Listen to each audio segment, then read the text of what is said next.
Oh, fudge, that's right.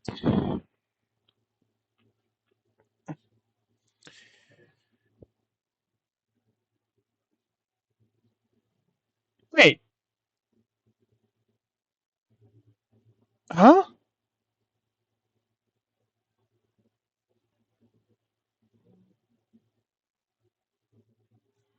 I'm playing my own ear. Sorry, I thought my headset required the USB dongle.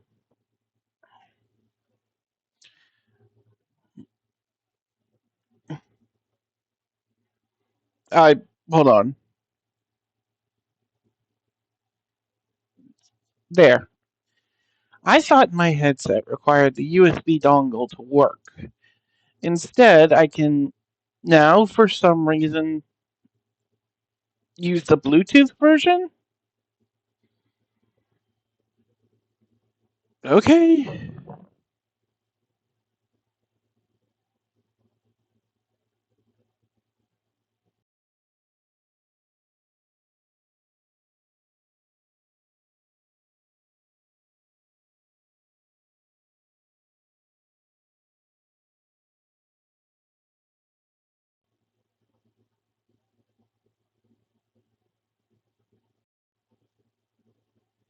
Test, test, 1, 2, test, 1, 2.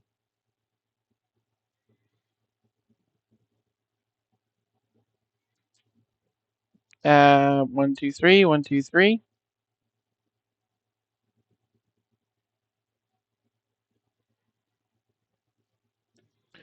Okay, it's a little popish, but at least it's working.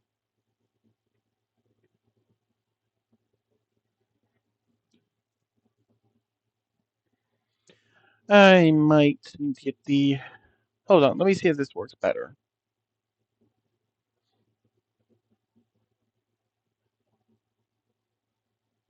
Properties, default, okay. How's this?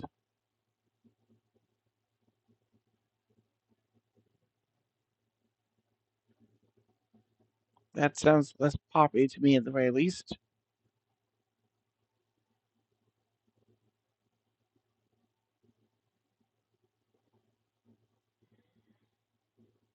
Okay, so normally, like I said, it requires the USB dongle, but apparently just having it hooked up to my Bluetooth works.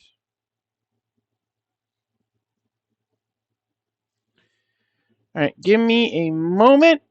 I'm running behind. I meant to do this earlier today so we could go longer to make up for me missing yesterday. Because I had a splitting migraine yesterday, and I could not.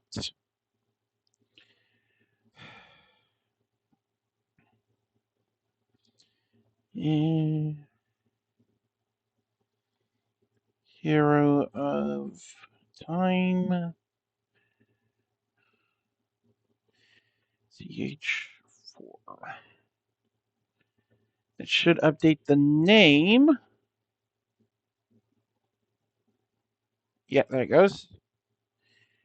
And let me grab the link and we'll get started.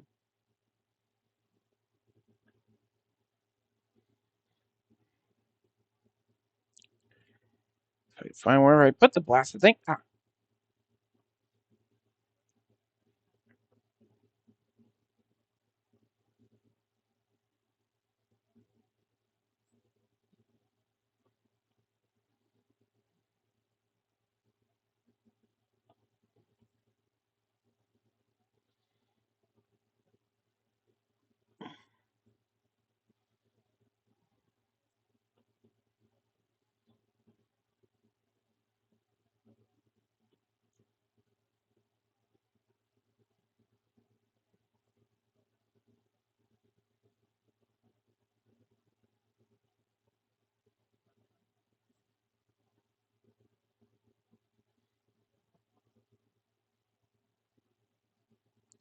Uh,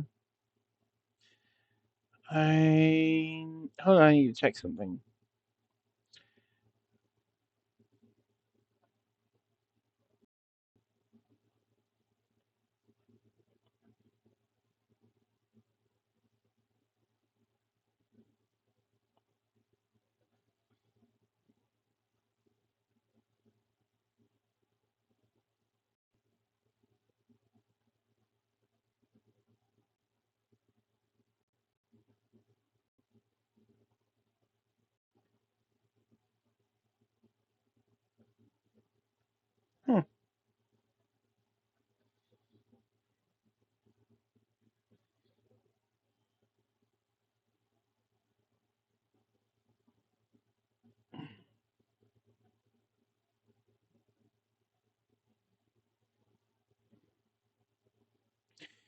It would look like I picked the wrong one.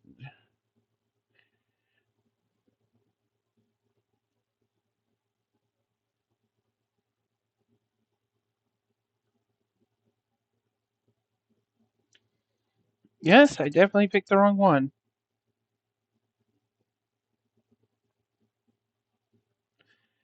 Uh, Give me a moment. Document. Um,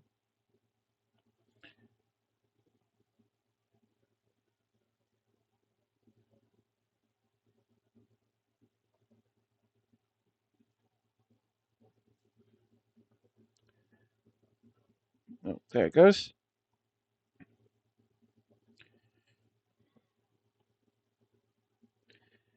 I swear we'll get started on this in a second, and we'll go as late as I am able to make up for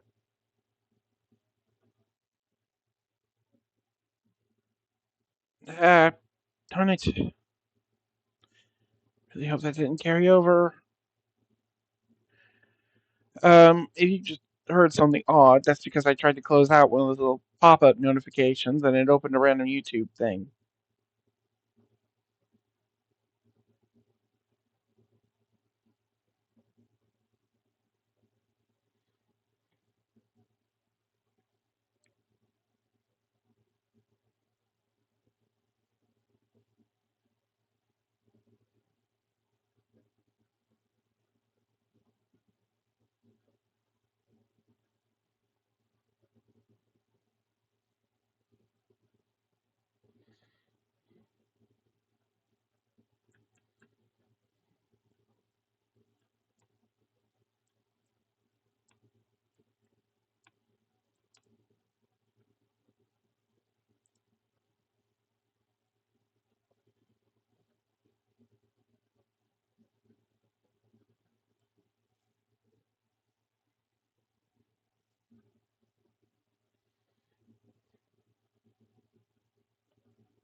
Hmm.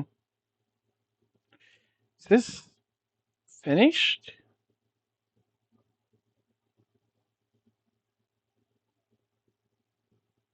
I just didn't edit it? I thought I had everything set up. Give me a second.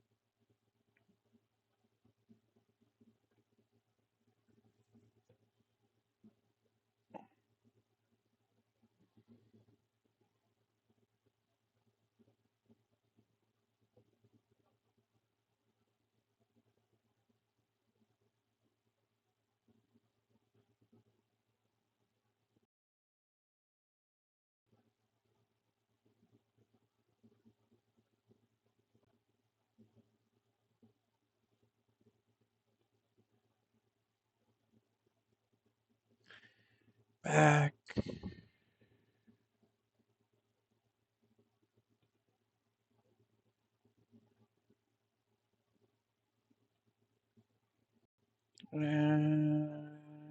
Let's move with this.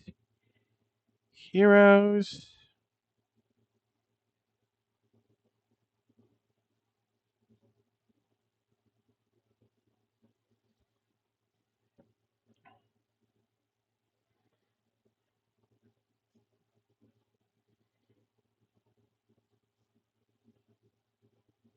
Hmm.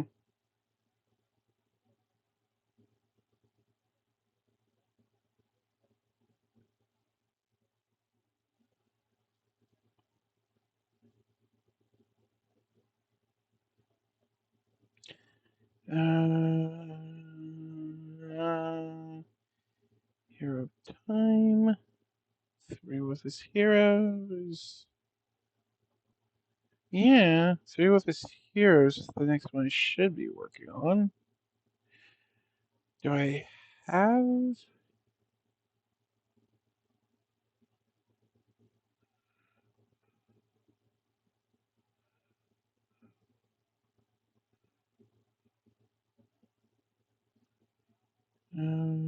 Let's see here. Hmm.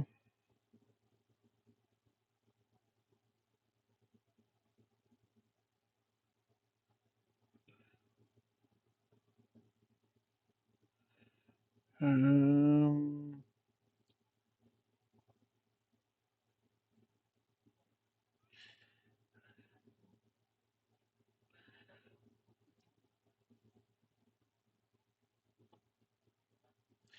I do, in fact, have the next chapter for it started.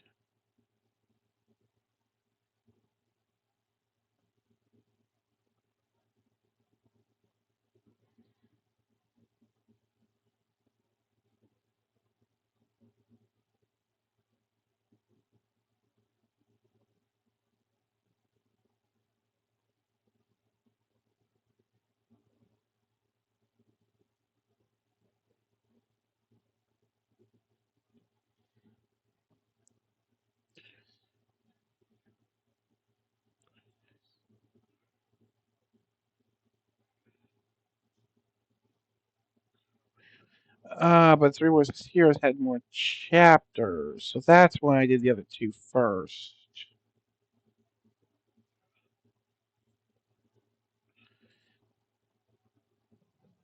Because apparently I did them out of order at one point and was trying to correct that error.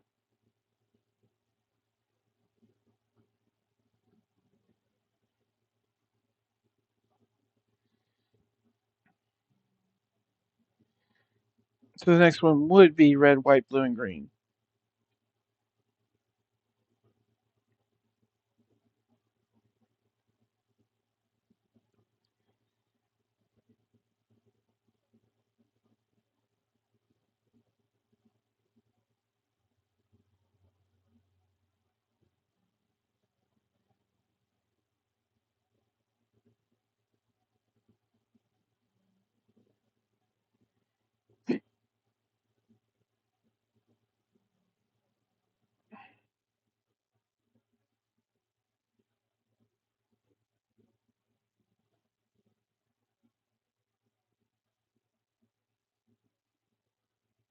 Boy's home life, and he really didn't like There, what I'll he let had that found play out. while I Apparently, fix everything in the CPS stream end. had been called more than a few times, especially by Concerned teachers. Problem-wise, the CPS agents hadn't looked too deep into the problem. It was a small home, yes, but it was clean and well kept. Have they looked any further, they would have found out that it was well kept by the child living in it. Not to say that Joey's grandmother didn't try and help out, but in her advanced age there simply wasn't a lot she could do. He was more taking care of her at this point than she was him, and while the elderly did have programs to help make sure they were looked after, she had for some reason been denied all but the most basic one. She should have been receiving additional benefits to help take care of her young charge, but instead she was barely given enough to support her, as if she was living in an assistant home instead of at home with her grandson.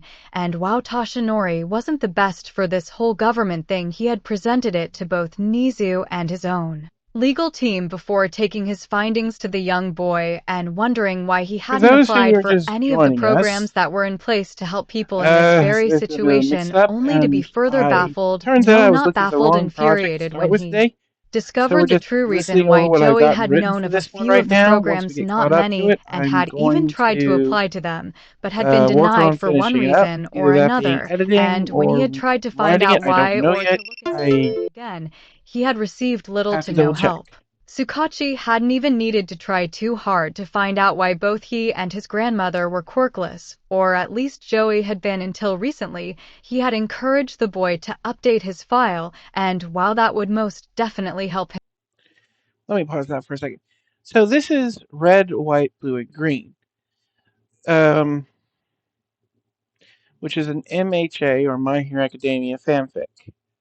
The story itself was based off of a writing challenge prompt where you were to take 5 characters in 5 worlds. Pick 3 of those worlds and put the other integrate those other 5 characters into 3 of those worlds. And as I was working on it, I found several of them I quite enjoyed. And while I didn't quite go the whole mile with the 5 characters, I did write 2 stories splitting the difference with 2 additional characters each. Three Worthless Heroes follows Ben and Anselm Elric, the grandson of Edward Elric from Fullmetal Alchemist. I just couldn't find a good way to integrate him and bring alchemy with him. Where this one integrates Akko from Little Witch Academia and Joy Jones from Hero Man. And if you don't know what that is, I highly recommend going and watching it if you can find it. It's a really short 2-season anime, and it takes like half an afternoon to binge. But it's written by the Stan Lee, the guy who wrote Spider-Man, and well, yeah, if you know anything about it, he was basically forced to rewrite it 3 times over. It's still a pretty darn good one, even if it's not what he originally had hoped for it to be.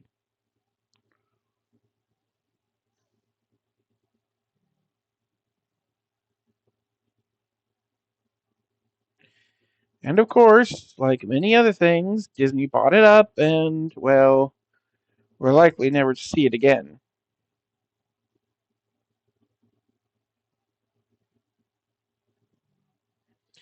If you're wondering why my mouse is shooting all over the screen, because I'm working on some stuff in the background trying to get this all fixed, because I thought I was going to be doing one thing today, and it turns out Once I it was need to on work on a official different records, it still infuriated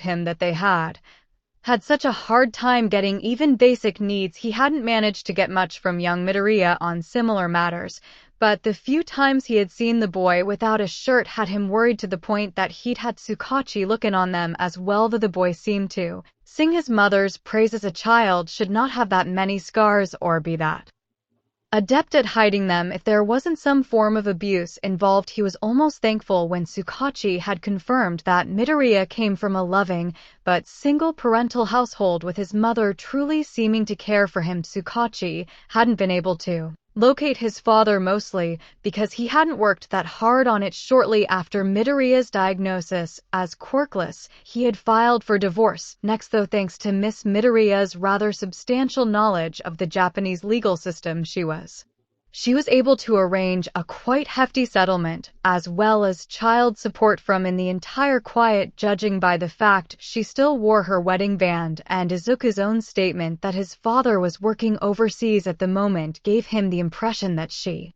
had kept it quiet. Even for him, though, with how smart all might need to be, he highly doubted he hadn't figured it out at some point. Thanks, Maria was a bit harder to pin down legally. She actually worked for both of these government her law firm and, to a lesser extent, the Heroes Association. She had started out to various who kept her on as a part-time consultant. She had the real makings of a politician, and likely a successful one if she didn't happen. Can't be all topics that he himself and Hannah throwing his weight behind more motion, never see popular with the higher-ups, which was better accommodate the quirkless, something he was very tentative about trying to put his bungled it so bad that it took 4 years from Disu to get the law against the schools in your department moved. They haven't even tried, and his fault on the surface. That sounds like a good idea. Getting the quirkless classified under the various disability acts would improve guaranteed health care, allow them access to a larger government program, and reinforce any legal protections for them. At least that's what they had pitched to him. In reality, it had been closer to them as invalid,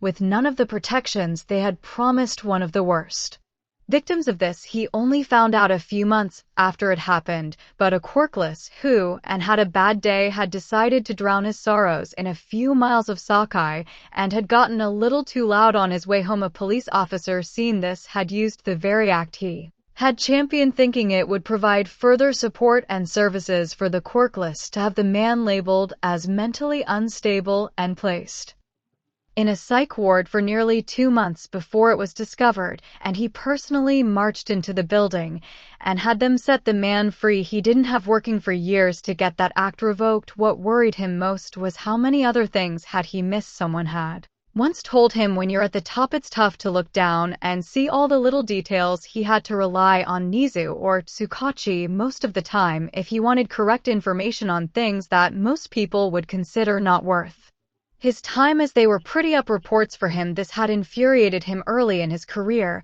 but despite his best efforts on assisting getting proper information, he had become quite adept at reading between the lines. Most still thought him a bumbling idiot, and he and his lower points even agreed with them, but it was hard to truly know about the problems when no one would tell you he fixed what he could. He fixed what he could see. Problem is, no one wanted to point him at the problems he wanted to throw his rather sizable amounts of money and influence act, even if he couldn't invest the time directly, because everyone just saw him as the happy, massively powerful brute. This symbol of peace persona had never been a mistake. It was meant beacon for others to follow, to establish a brighter tomorrow. So when it came time for him to step down, others could take his place as the pillar of peace and justice, even if they were never as strong or as monolithic as his have once been. A dozen strong columns could sometimes do the job better than one massive pillar, and in his early years he really thought he was achieving that. Night Eye Stars and Stripes and a few others. Heck,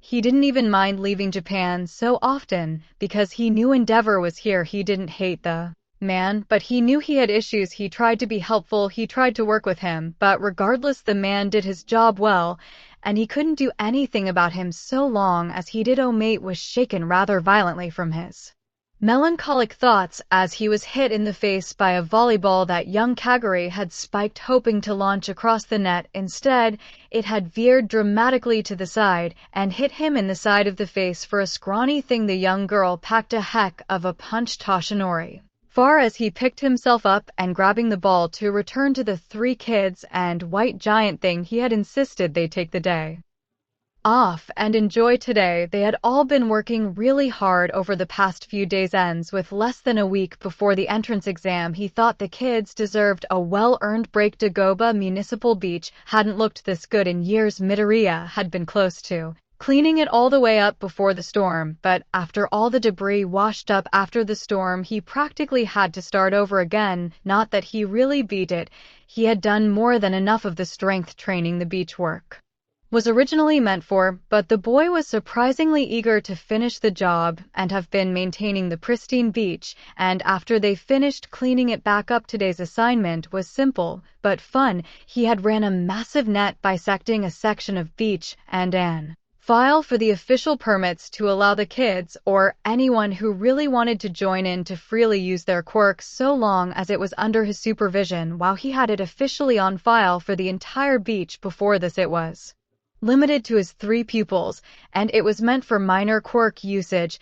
He hadn't wanted them to do any large-scale training with their powers. There was nowhere really safe around here outside of one of the official Hero Association facilities to do that, but he had gotten the permissions so that if anyone walked by and saw the kids practicing their powers, they wouldn't get in trouble. Today was a bit different though. Today, he basically told them to have fun, to use their powers however they saw fit. He had provided a few volleyballs in the nets, but he had also given them a few other parts and ends just so they could play and do whatever they wanted. Let the kids be kids for a day, even if he was encouraging them to use their powers while doing so he could still classify it as training. Izuku and Arco had teamed up against Joy, and heroine Arca was okay. She was fast. That wasn't anything to do with her quirk.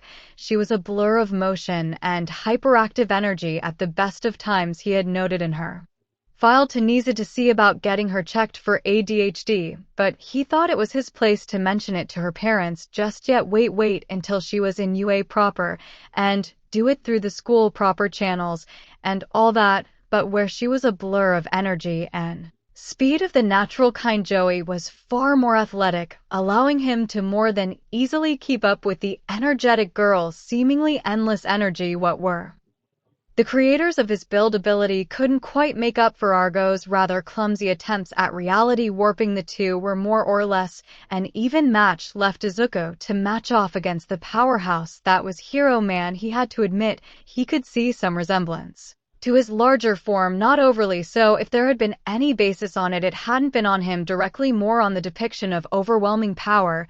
He represented large frame, great strength, red, white, and blue, and, while it was like a smile, the strangely intense eyes within the construct hinted at intelligence, a young one, but intelligent nonetheless. He had seen some in Minions My 4, both simple remote, and some that had basic intelligence. This thing wasn't like that, it had curiosity, interest. He couldn't help but small hermit crab's top of a bucket next to him. He hadn't known where the white crab had thoroughly captured the massive creature's attention, since he had found it crawling up his arm. They don't mind getting him to go and play with the others, so they have to equal. It wasn't until I promised to watch out Guy while they played did he agree to play. Toshinari couldn't help but chuckle at the idea of something so massive and powerful being so fixated on something so small and fragile. He spiked the ball back over to the kids and watched as they continued to play. It wasn't long before a few more people showed up to see what was going on between the massive behemoths, the occasional appearance of a barrier wall to deflect volleyballs. I got all randomly transforming into a plethora of cartoonish animals to increase her own mobility, and a boy literally wreathed in glowing sparks running and jumping at clearly above human capability. It truly was only a matter of time before they attracted more people, and soon several games of volleyball were played up and down the net. Thankfully, he had thought ahead enough to bring more than one ball, each color to different color, so they wouldn't get confused. A few kids were laughing and blasting nearby water with their powers. Another local hero, one he didn't recognize, was giving them tips on how to aim. It was fun, it was chaotic, and by the end of the day, thankfully, no one got truly hurt. A few scrapes, a few bruises, but nothing that a quick band-aid and a laugh couldn't fix. The remaining days to the entrance exam went by in a flash, with the beach cleared and the kids refreshed from their day off. Toshinori had focused more on practical training, not quite what they'd actually teach them in UA, but then again, he wasn't quite qualified for that. You had basically given him an outline for the main points he needed to hit by when, as well as several example documents of what resources he has at his disposal, and see. While he got to pick what they did for the day, he had very little actual control over his own classes. He just hoped he didn't screw this up. This whole plan was kind of rushed to begin with, and while he'd been issued his teaching license, he was, in all honesty, he's still working his way through the actual coursework.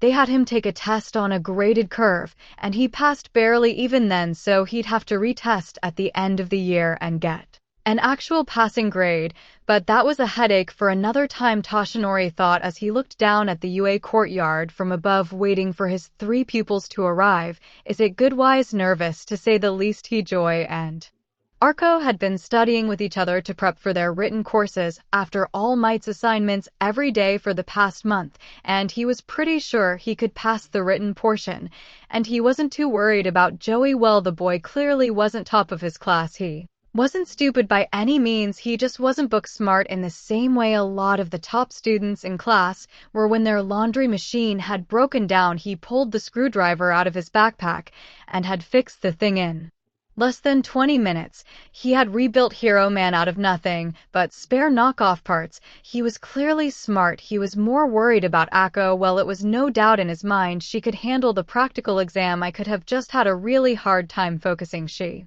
wasn't dumb, she knew a lot, it just wasn't always clear what she knew about. She struggled with things like Japanese history or math, but actually knew more about Japanese folklore than he did, and he was the only one of the 3 who was actually born in the country. Despite this, she had really buckled down and tried exceptionally hard to study for this exam, so he truly hoped she'd pass. Unfortunately, lost in his own little world of his own worries, and the worries for his friends he didn't notice the trick tile. Unknown to anyone other than the teachers, the actual first part of the exam started the moment you entered the grounds. Various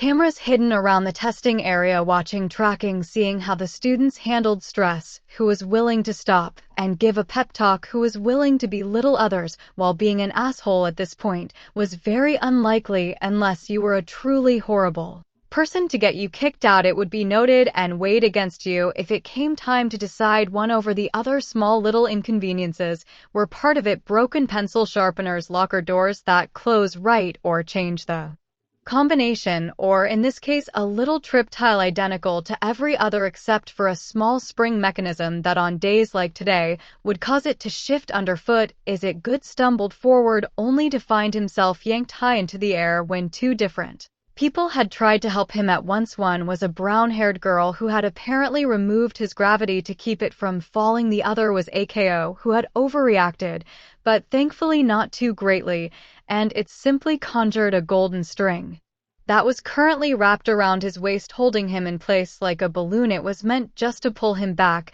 so he didn't land on his face. The smaller wand she currently has looked like little more than a simple twig, and like her other one could morph into a simple bracelet. She had explained it to him that where her main one act as a focus and amplifier, this one was actually meant to hinder her. It could still act as a focus, but had a hard cap on how much energy could pass through it, which, while it didn't fully compensate for ACO's overwhelming power, it did help her control it. It was explained by Woodworth to basically be like training wheels. Instead of fully removing them, they had simply raised them so they were there. She needed them, but they wouldn't be in the way if she didn't. In reality, the simple wand had been given to her by Woodworth, claiming while the Clive Solace was powerful and versatile, anyone in the magic community could easily figure out what it was, and it might be best for her to use a less powerful one until she got full control over it. Igo quickly lowered Izuku back to the ground, allowing the brown-haired girl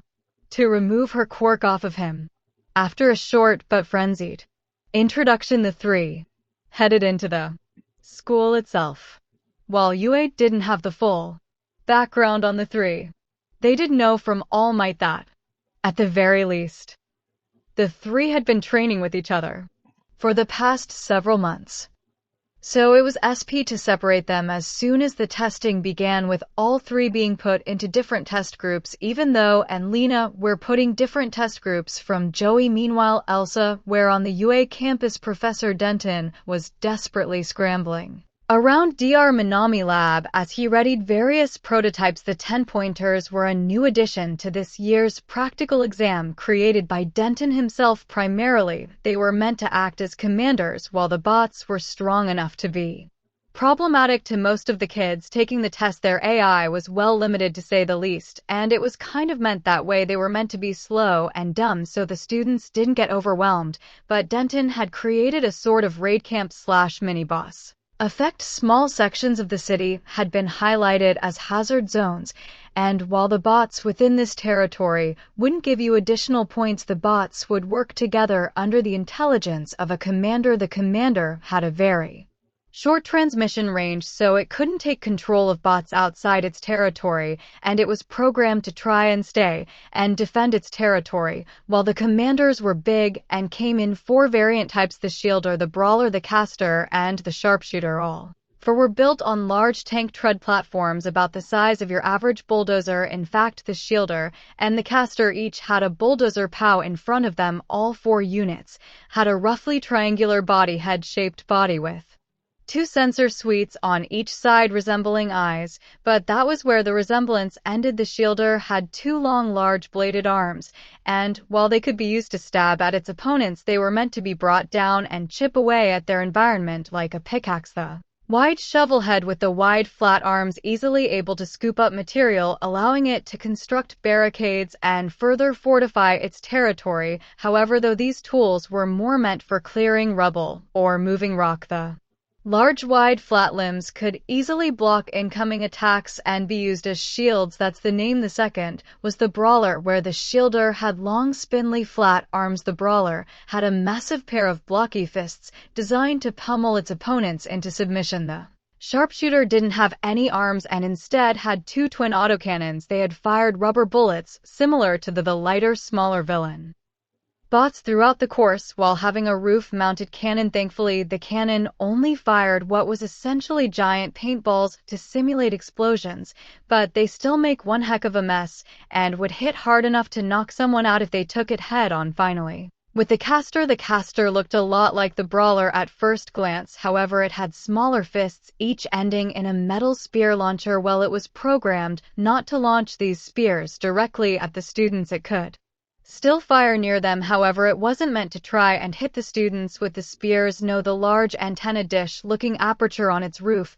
was an electromagnetic cannon, and each spear was a conductor, or a lightning rod, allowing it to not only fire its electricities directly in front of it, but to somewhat arc around its surrounding area. Denton had built 2 of each type, one for each entrance exam testing block. These were meant to test coordination or specialty students' acumen, like many of the robots. If you looked closely enough, it had an off switch clearly labeled on it. All one would have to do is sneak up close enough and push the button, and the points be given. If someone was particularly stealthy, they could power off the boss, what causing the other bots under its control to have to cycle back to their own AI, buying them a small few moment window in which they could take advantage of the chaos and switch as many of them off as possible. So if you weren't particularly good at direct head-on combat, instead specialized in stealth, this gave you a more viable way to get your much-needed points rather than the all-out brawl that would be happening elsewhere in the city. Well, then, Dit had no doubts that many students would attempt to attack the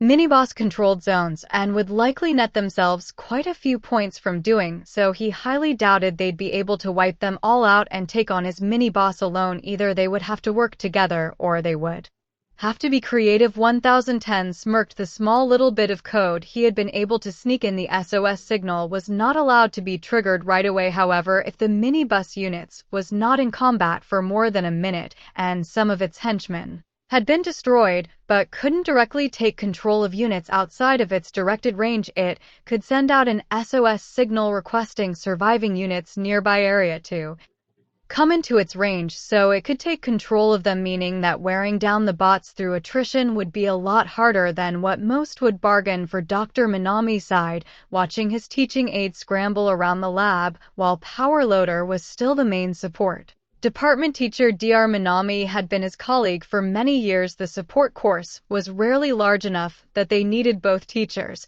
but since Dr. Minami had his own company to run, he'd often sub in for either support or business courses as was needed. He primarily acted as a large-scale support contractor, while Cementos could make entire cities in a few days, actually outfitting those cities with the needed equipment, electricity, infrastructure, cameras, and so on. That made them actual functioning sites for the students to use. Mostly came down to him and his company. While Power Loader was a genius, he worked better on smaller scale stuff, like independent support equipment for his fellow teachers or for students who required something just a bit too specific for the average support department student to handle, where Dr. Minami's swarms of robotic workers were far more suited to mass production or large-scale projects. Dr. Minami Quirk RC was never something he originally thought would be good for heroism. In fact, he had never officially attended a hero school. Like many of his coworkers, he was a support engineer first and foremost. That was until a disaster struck the city where his main operation center was. Buildings crumbled, people were in danger, fires were growing out of control, and the heroes were just stretched too thin. The fire department, the police, they were doing a rather commendable job in his opinion, but they didn't have the power for the more dangerous or larger scale catastrophes. It would take them days to dig through the rubble of an entire building, where it might take a hero only a few hours to a few minutes, depending on their quirk, but the heroes couldn't be everywhere at once. So in the middle of the probably the worst disaster he had ever seen, an entire army of robots, so much so that first the heroes had thought it was some sort of robot uprising or invasion, marched from his workshop as they were being constructed as fast as he could force his quirk to produce them, and offer their aid to everyone they could: firefighters, police officers, heroes, disaster aid supporters, anyone and everyone who is doing good instantly found themselves with dozens of robots especially designed to help them in their specific field at their beck and call. Meanwhile, other ones were stripping down destroyed buildings, damaged cars, and so on for material. Also, he could continue to production. A disaster that should have claimed hundreds of lives and taken years to clean was ended in less than 3 months. No one knew where they were coming from until they all just finally stopped, and when they tracked it back to the source, they found a singular man, dehydrated, emaciated, and plugged into a dozen life support machines because, simply put, RC only worked just as long as he was conscious. For 3 months straight, the man had forced himself to stay awake for 3 months straight. Those machines have been indispensable in saving countless lives. Many had stated he had crossed the line into vigilantism or sung his praises while he could have technically written proper programs and AIs to run them. It would have taken him far longer than if he had just simply used his quirk. Nowadays, there was not a police station, hospital, or hero office, double-check that, in Japan that didn't have at least 1 or 2 of his robots. In the end, while he had been found guilty of vigilantism, he hadn't minded the punishment: 3 years of community service, and they find that while hurt his wallet, specifically wouldn't bankrupt his company. As part of his community service, he had been approached by Nisa, who not only offered him an assistant position at UA, but also offered to help and complete the registry and requirements to get a proper hero license in case something like this ever happened again.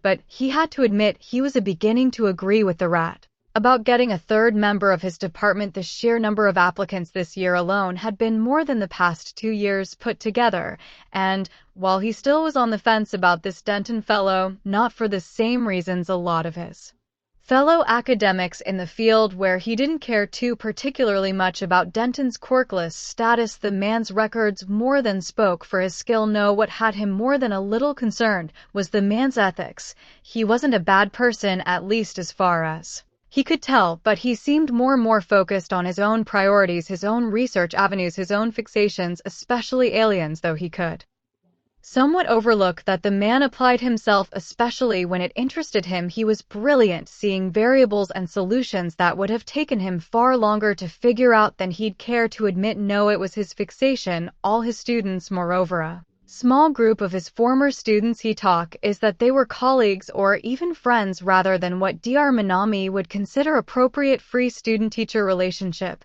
Calm down, Professor Denton. We ran all the diagnostics tests and checks last night. Your prototypes will perform abruptly. After all, they are using my Mr. Series equipment as a base. He couldn't help the little glow that flipped in as he played with his mustache. He had more than once been asked by his students if he was sure he wasn't a cheesy cartoon villain instead of a hero, as apparently he had rather cartoonish villainous behavior and tics, one of which the boastful inflection whenever he talked about his own equipment he could never turn off, despite him trying to get along better with his fellow colleagues. I know, it's just Joey and Siri are taking the test today. They're going to be out there giving it their all in these exams. It's only right I do the same. After all, how can I call myself their teacher if I didn't give my work the 110% it deserves? The man shouted boisterously as a wide, almost deranged smile spread it across his face. Dr. Minami just glared at him for a minute before, with this what can you do gesture, went to check on the delivery and dispersal of the villain bots in the testing exam. Arko Hatton found herself in a large testing room like everyone else had. Instead, she had found herself in a much smaller room with maybe a dozen students and a woman with blue hair and a crow. Familiar, she didn't recognize her as a hero, but if she was working here, she must have been. As many of you know, the magical community has rallied with several accords over the past few decades to more easily allow magic users to integrate not only into Quark society, but into hero culture as well. Now, most who wish to do so tend to do so through Luna Nova Magical Academy, as it has a much more extensive magical curriculum rather than attending hero schools. However, some of the larger schools like UCLA have begun implementing smaller, more hands-on and streamlined magical curriculums over the past decade or so, and while it will never be as comprehensive as what you might get at Leonova, we will do all we can to the best of our abilities to make sure you leave this school as not only fully fledged heroes, but as competent mages. That said, we will go more in depth on the various curriculums and Resources available. If you manage to get past the required tests, don't worry if you don't make it into the UA Hero course. Since USA has a working agreement with Luna Nova, if you don't get in there, we will forward your results to the Luna Nova Academy if you so wish. If you have not already arranged such already, please meet me after testing has ended for today, and we will discuss your options now. With that said, please come forward and take your required packets. Each packet is specially laid out for you, so you don't need to worry about someone trying to copy your work. As Arko approached the desk, she noticed each manila folder that held the packets was stamped with a different wax seal as well as their name. Oh, you must be young. AKO, I wouldn't worry too much. Lady Woodworth already informed us of your situation. Just try and do your best, the blue-haired woman said, handing over the packet. Unlike the other packets, hers was rather thin. This was due to it mostly a trimmed-down version of the standard test, like the one Izuku and Joy would be taking. The actual magic portion was just a bunch of short writing prompts based around varying scenarios and how she would solve it with the spell she currently knew. Even then, it nearly took her the entire time to finish it, which made her feel all the more self-conscious, because even the other students who had far more complex packets than she did, including one that had a magic circle that summoned an entire, which she can only assume was Owen, entire potion-making laboratory for one student, had all far quicker than her. The only student that took longer than her was one girl with long blonde hair, but her packet, which she was pretty sure shouldn't have been able to contain that much paper, had literal stacks of paperwork. She was rapidly blazing her way through at a speed that would make even the most prodigious corporate drones gawk at. If she was worried when she saw it, she was taking the standard exam before now. She was even more self-conscious with having to take this specialized version. Joey groaned as he flipped Flint down in his chair. After finishing his test, he still had 15 minutes to go. He was far from one of the earliest in his group. That went to a tall girl with long black hair who had finished with almost an hour to spare, and she was currently casually working her way through a rather large book that Joey was pretty sure title was in French. For some reason, he didn't feel confident enough to ask about. Glancing back up at the clock and realizing he had a few minutes before they need to move to the auditorium to get ready for the practical exam, Joey reached into his bag and pulled out Hero Man as well as the small black bag Toshinori had given him with Hey Cortana small tools and spare parts that he could use to maintain him. He had done the full maintenance on him the night before, but better safe than sorry, and began to check him over with deft fingers that had done it 100 times before. He quickly pulled apart the toy shell, checking each joint. He didn't have time for a full breakdown, but he could at least make sure everything was in check, and found the right knee was a little stiff for his liking. He popped open the joint and with a Q-tip applied a small amount of lubricant to the joint before reassembling it. After a quick test, he started to put it back together when he felt the familiar sensation of someone glaring at him. The black-haired girl leered over at him with clear disapproval. Or no, she was looking at Hero Man. Did she think he was goofing off with some toy during the exam? Well, there wasn't a lot he could do about that. He wasn't allowed to talk with other test takers during the exam. He figured if he managed to bump into the girl again, he'd explain, but shaking off the uncomfortable sensation of her eyes burrowing into his back, he quickly set back to work. He needed to finish putting Herman back together again. He managed to finish screwing in the last screw just before the bell rang. He quickly packed away his tools, his writing implements, and Hero Man into his bag. It was then he remembered that the bags had been searched rather thoroughly. Upon entering the room, several people had to go up and claim items that, well, not against testing policy, had simply been set aside for one reason or another. Stuff like pens, markers, lip gloss, a pocket calculator that up to the standard of the exam, and a few other odds and ends sat on the desk next to the entryway. If the teachers had had an issue with Herman or his tools, they would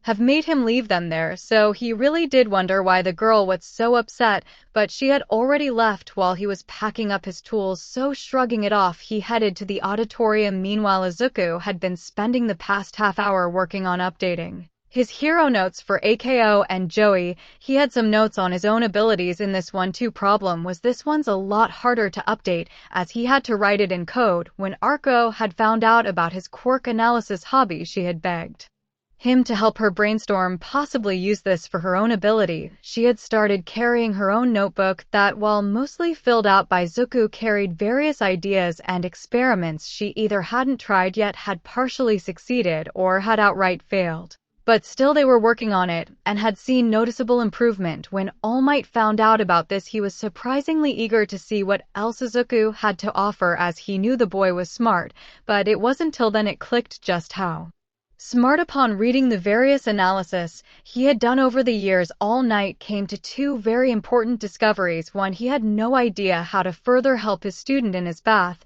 but he definitely needed to help him improve upon this skill too. If anyone got a hold of even one of these notebooks, they could likely wipe out just about every hero within them. Well, it missed a lot of the personal details that the Hero Association analytical reports had access to. It was pretty damn close in a lot of regards to them. No doubt on a few here is probably even better. The boy had a challenge for understanding and studying others, and one that had helped his friends out a lot, but it was clear that he needed to caution his young ward about keeping such detailed records. Thus they had agreed upon a coding cipher. Normally, he suspected the teachers wouldn't have allowed him to bring a book full of coded text, but Nisa had helped him create the cipher. They had only met once and for half an hour, but Alma insisted on him being the one to help Izuka. But regardless, writing out the cipher took longer than Isuka liked, though he was getting better at reading it without actually using the key. As the rest of the students filed into the auditorium, Bazooka felt a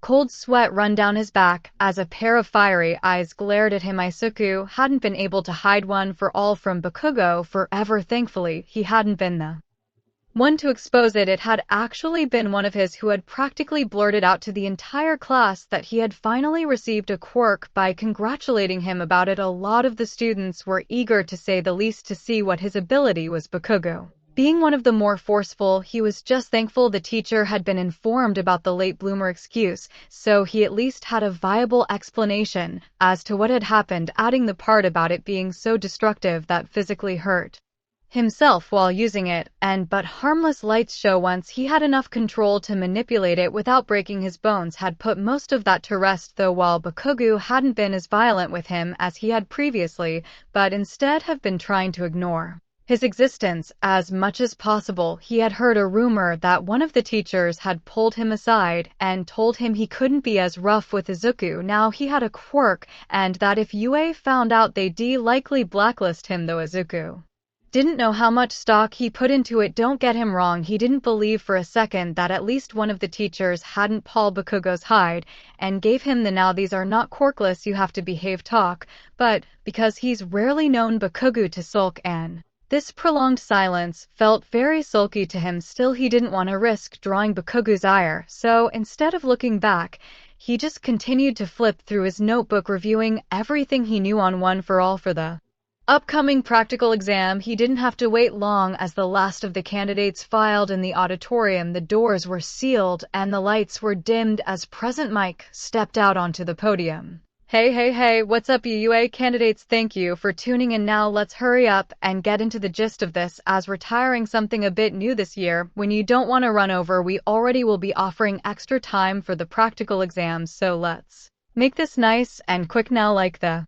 info packet URL given stated, the practical in When Are You a spectacular urban training centers. So when I dropped the mic here, each of you will head out and find your bus that will take you to your training center. Don't worry too much about getting lost. Each center is assigned a letter list on the packet. Each bus will have the same letter, and if you do happen to get lost and end up at the wrong center, there will be attendance there. You dig? Good. Well, let's check out your targets for this exam. There are 4 types of 4 villains, and you will earn points based on their level of difficulty. Your first 3 are your traditional fodder enemies, but don't let that fool you. They each have their own level of difficulty reflected by the number of points they are worth. However, the 4th pillar is a bit unique because it's something we're trying for the first time this year. This mini-boss has the ability to control a small number of the other foe villains, and will have set up some form of fortified position. Wow, it's a good way to earn a lot of points really quickly. I have to warn you, it's not an easy fight to take down,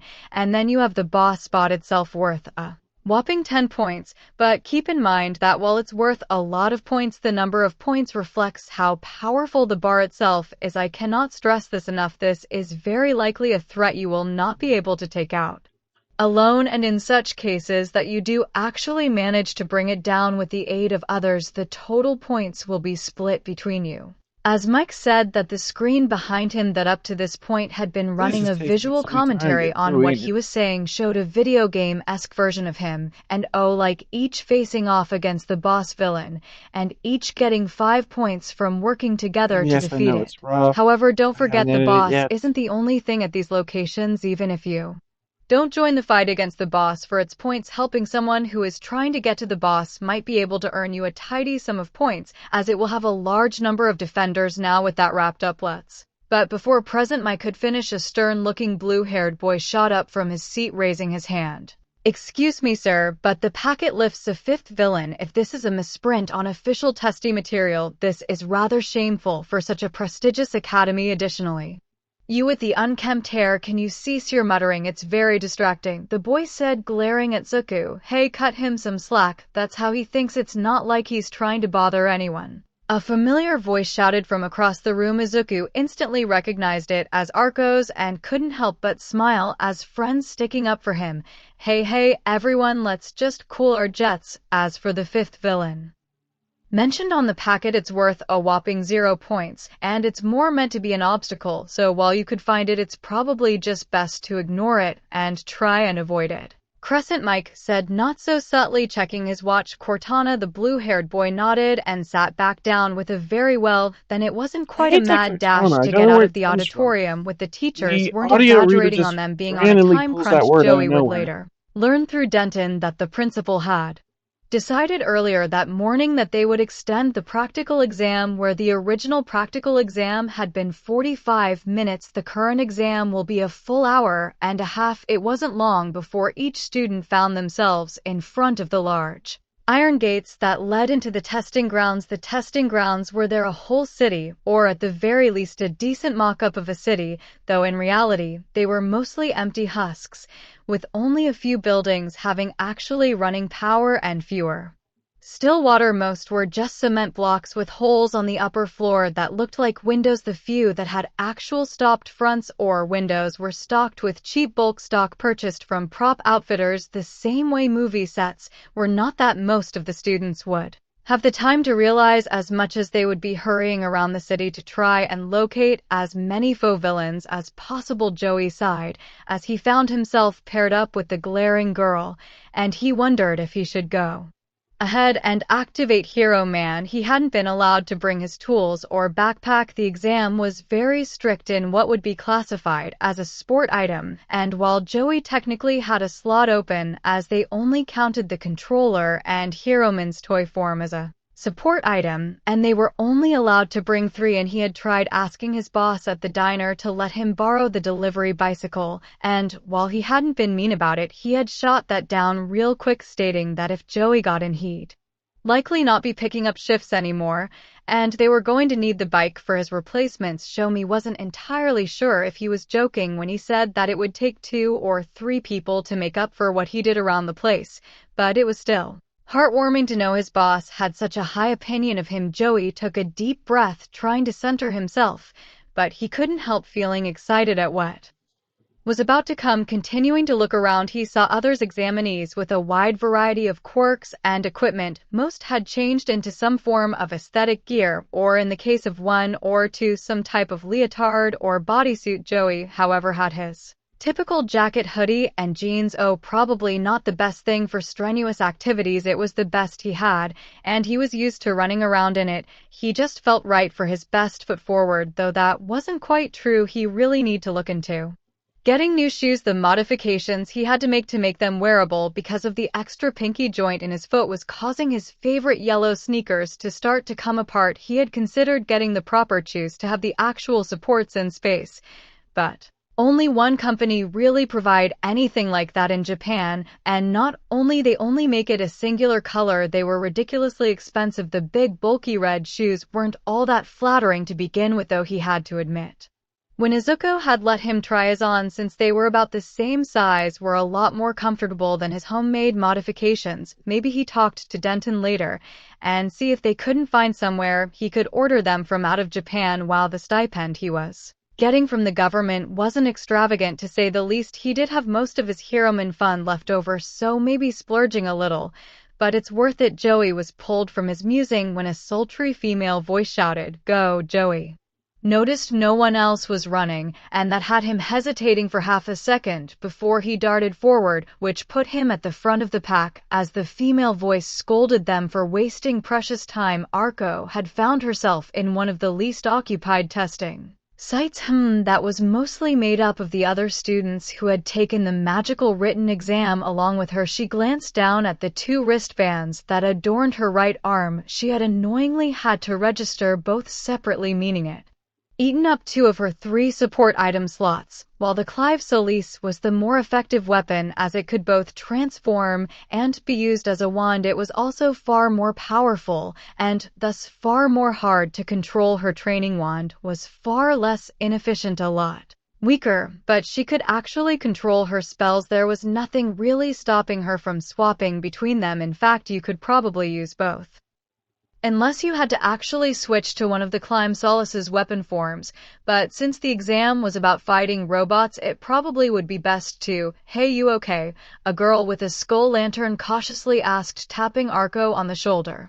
"Oh, yeah, sorry, I guess I'm just a little stressed about this whole thing. I'm exactly the best mage. I can only really use a handful of spells all that well, so I was trying to decide if I wanted to fall back to just using raw firepower," Arko said as the Clive Solis shifted from its bracelet form into its musket form. She was trying for its staff, but well, she wanted firepower. "Oh wow, I don't think I've ever seen a specialized focus like that. What's your phenotype or affinity?" the girl said cheerfully. "Oh, I don't really know. I'm still kinda new to this whole magic thing. My teacher says I'm picking it up really quickly, but it's really hard to control. I tend to just blow things up. That's why I have this," Cocker said, using her free hand to grab the small wooden bracelet that instantly transformed into the branch-like training wand. "Is that thing even a wand?" a gloomy-looking girl who had managed to sneak up on Ako said from over her shoulder, causing the poor girl to literally jump several feet into the air.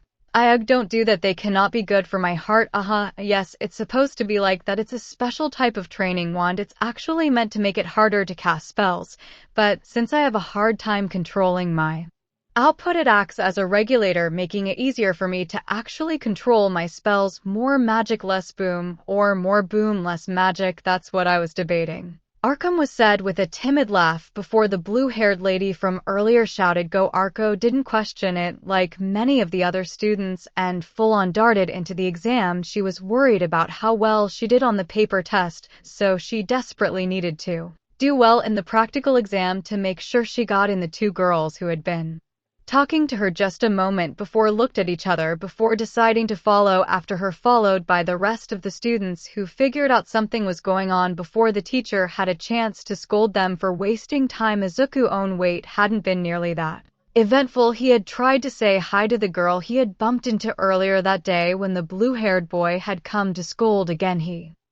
had almost missed Present Mike shouting for them to go. He looked around confused before darting off. If he had learned one thing from Ako, it was never lose your momentum. The girl had, well, he wouldn't quite call them hardcore skills, more like falling with style. She had a bad habit of getting herself into trouble and dodging, weaving, jumping, running, skipping, or whatever odd form of motion was needed to get herself out of again. He wouldn't call it parkour as it wasn't controlled, it was chaos in motion, and there's one of the key reasons why she was so hard to catch. While Izuku didn't think he could properly replicate Arko's energetic and chaotic style, he could learn from it.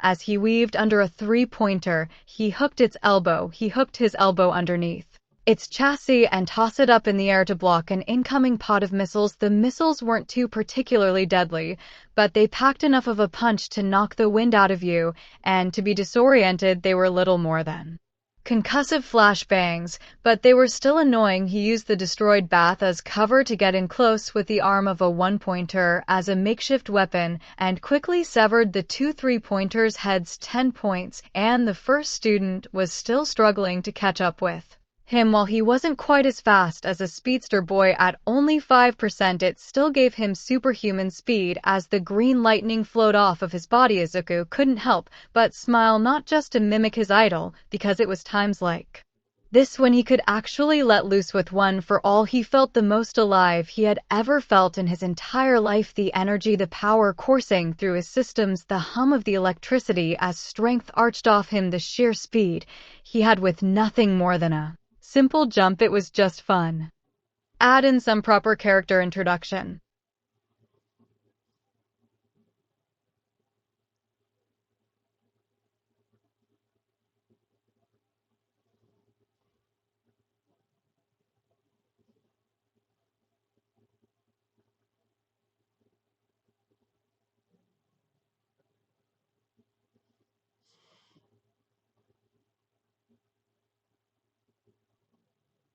All right, give me a second. We'll get started on that.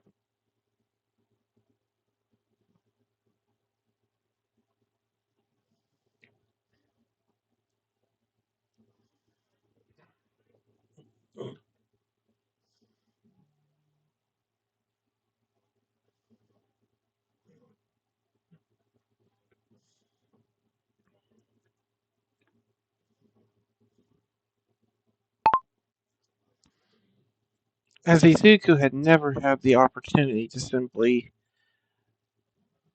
enjoy his quirk as a child, as he didn't have one,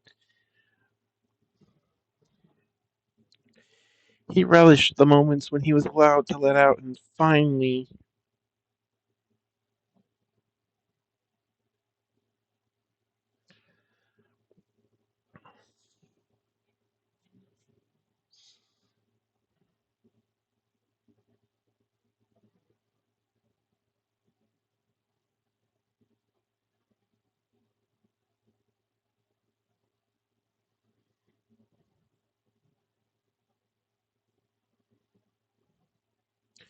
these moments.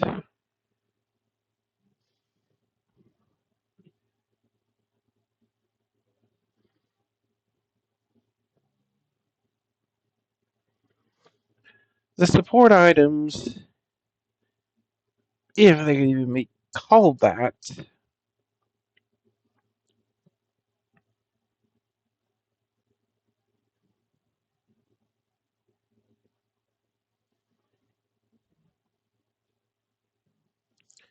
was a simple set of metal hand and arm braces. Not quite a gauntlet, more metal plates laid over something like a compression sleeve that covered his hands and arms.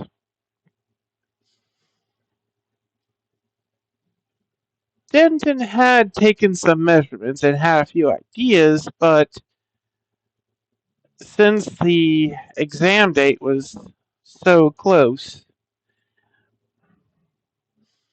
the gloves and the small metal plates on his boots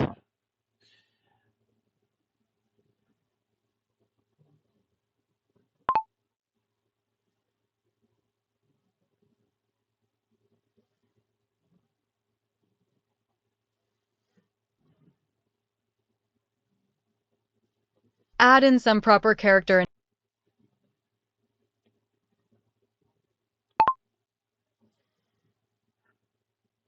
plates for toe, elbow, and knee guards Denton had cooked up in his lab were probably the best he could hope for.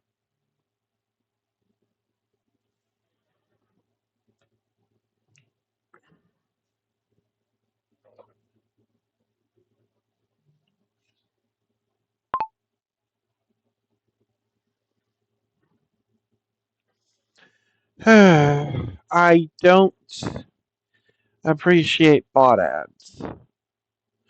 For those of you joining, I am working on my story, A Three With His Heroes.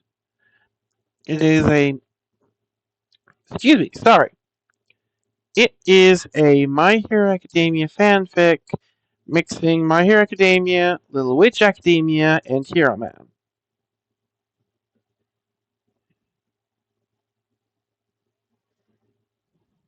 4. Add in some I keep doing that. I shouldn't do that. I keep doing that. Tintin had promised to look into getting him some better equipment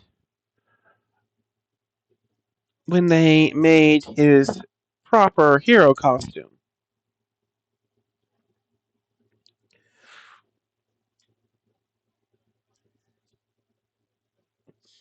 But he'd have to get in first to do that.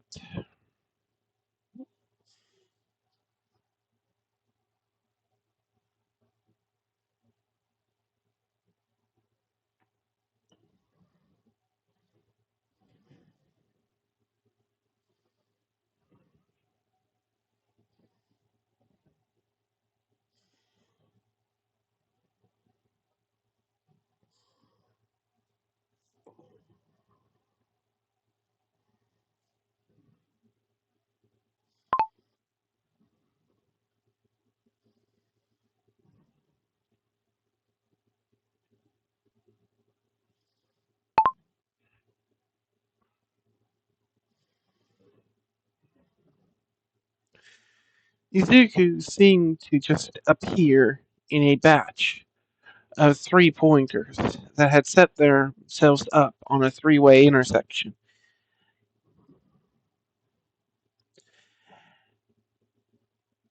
And were firing at incoming students. He grabbed the nearest one, aiming it into the second.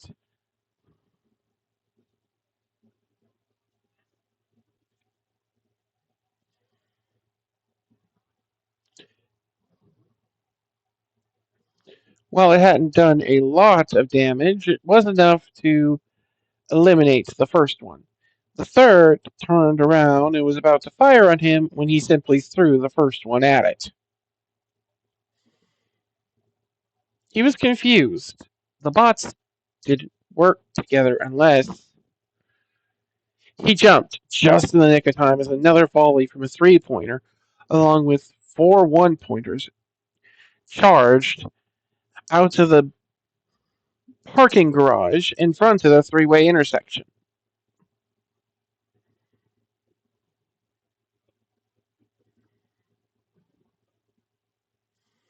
Behind.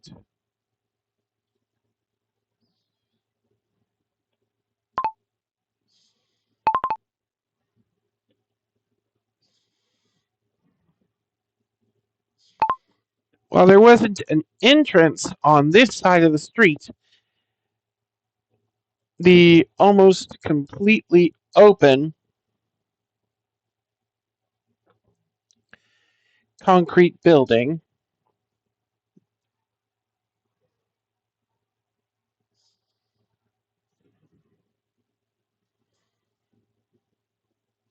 made a somewhat decent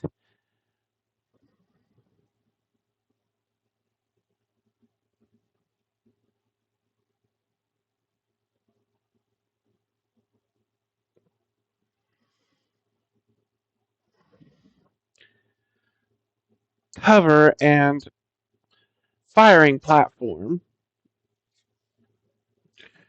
for the 2 and 3-pointers.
Excuse me, sorry.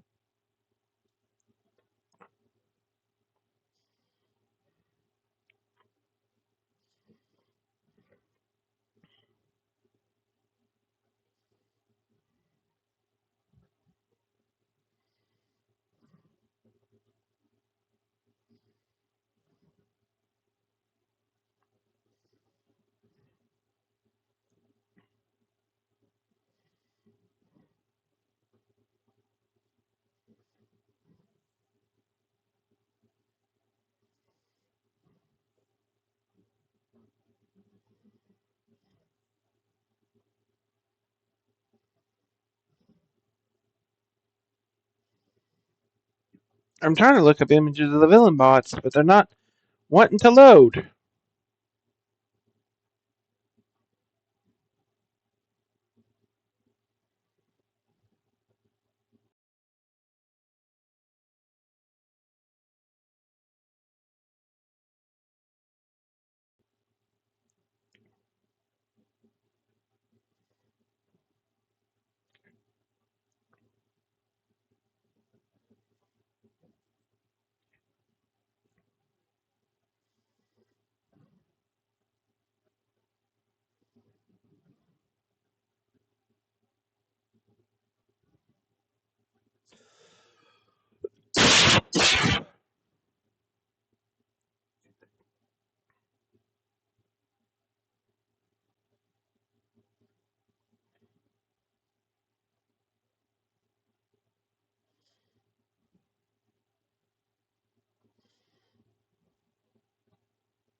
For the villain bots, while the 3-pointer was mostly ranged, the other two still had limited range capabilities.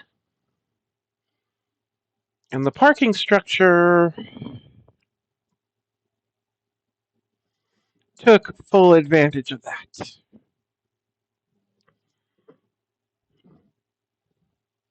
A squad of 1-pointers nearly managed to pin Izuku down. Thankfully, the small Gatling guns they had on each arm held only paintballs. But still, it wouldn't have been pleasant with half a dozen of them trying to shoot him at once.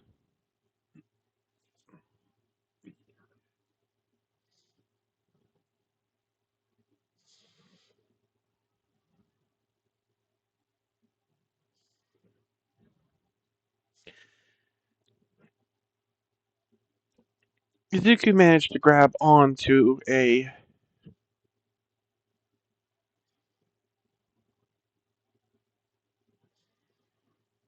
light pole and, using some of the limited gymnastic moves Akko had managed to teach him, launched himself towards a building. He had half a second to decide where he was going to bounce back from.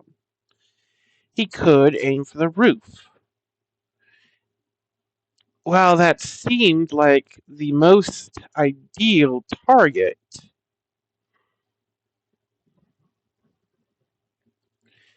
if they were fortifying for a ground assault,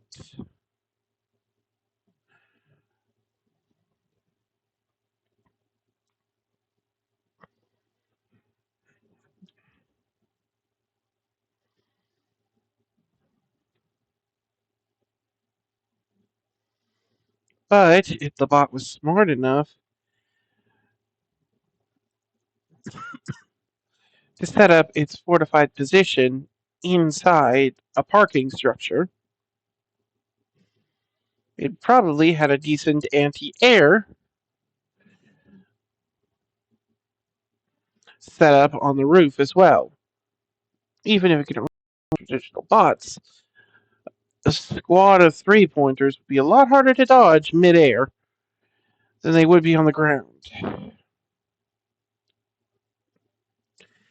Instead, he shot for the dead center of the parking garage. He roughly estimated the 6th floor, as it looked like there might be Well, he wasn't quite sure from the outside looking in.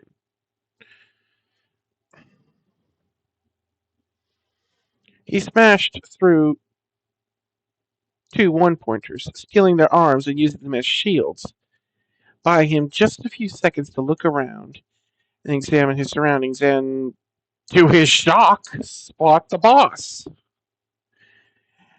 Right before its cannon sent him flying out the window. He just...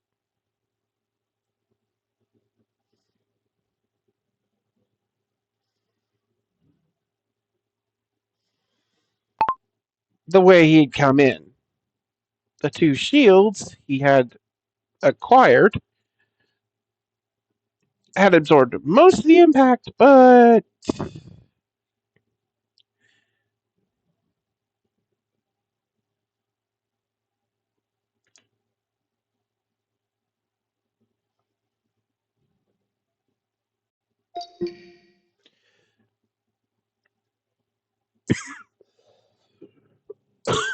odd.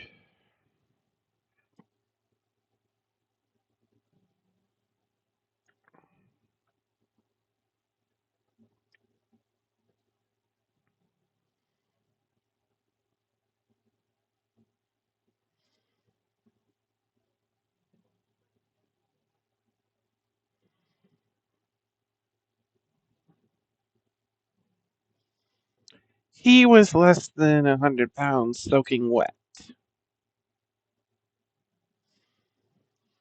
Even with the added weight of the shields, well, yeah, he simply couldn't have stopped the momentum. He was sent flying into the building next door and, thankfully, through the wall.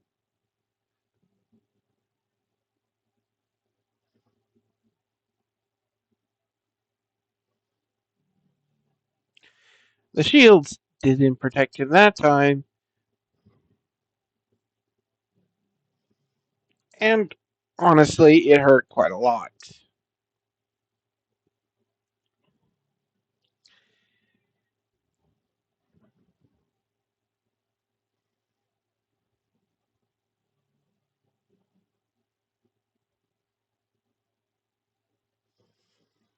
And rung his bell something fierce. He lay there for a few seconds, letting the world spin,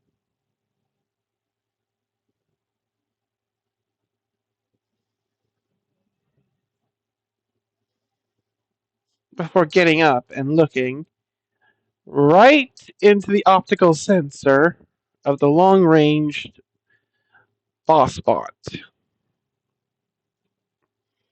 and smirked.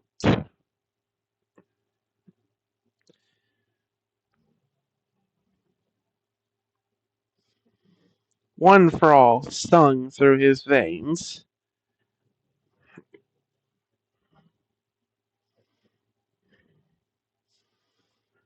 as he charged once more into the fray.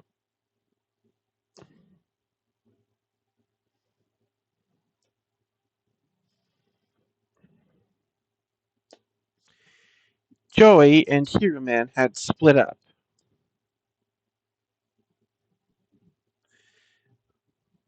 They hadn't gone far from each other, but they had taken different streets.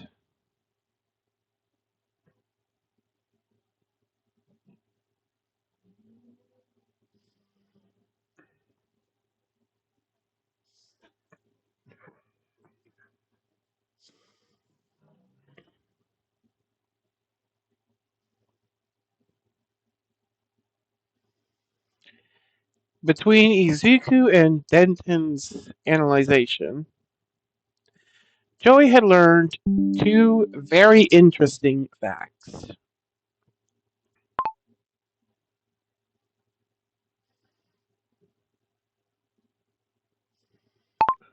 One, his shields didn't always diffuse impacts. Sometimes they repelled them.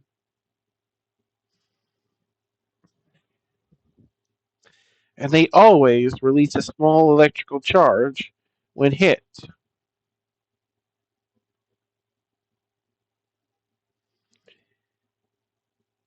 Touching the barrier with anything more than a light hand wouldn't get you much more than a static shock. But punch the barrier and you could end up tasing yourself.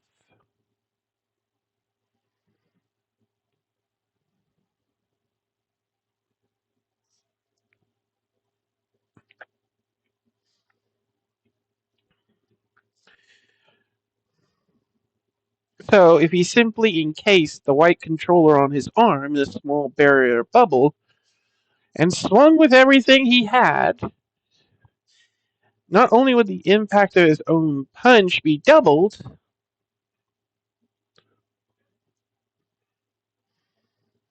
it would fry the robot's electrical system. And if he couldn't get close enough to punch, all he had to do was extend the barrier. While he could only make spears, a spear just large enough to protect him as he ran close, suddenly doubling or tripling in size was enough to send multiple robots flying. Meanwhile, Hero Man, well, that was just a bloodbath, a massacre. Any bot that was found was ceremoniously crushed like a cheap tin can.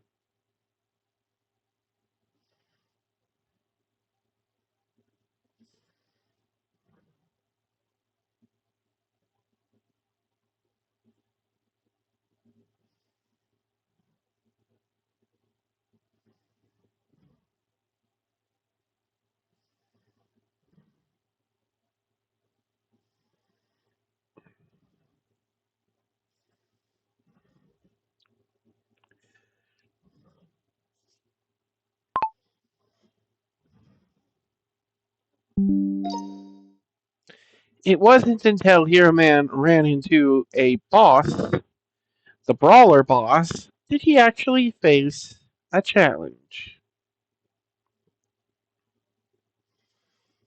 And most of that challenge came not from the boss itself, but from the ridiculous number of bots it threw at him.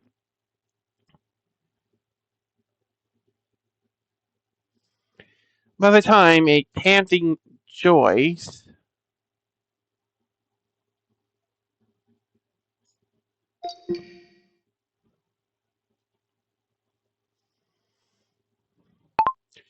Joey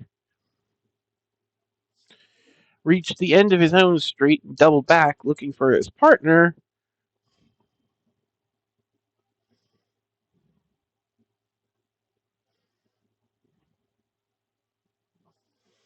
there was a mountain of scrapped bots, including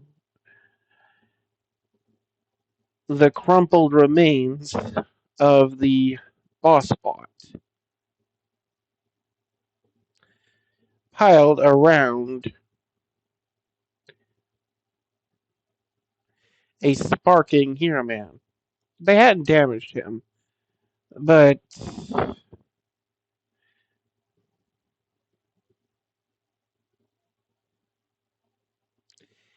he had apparently used enough energy to tire, and was currently absorbing the various robots' remaining power cells.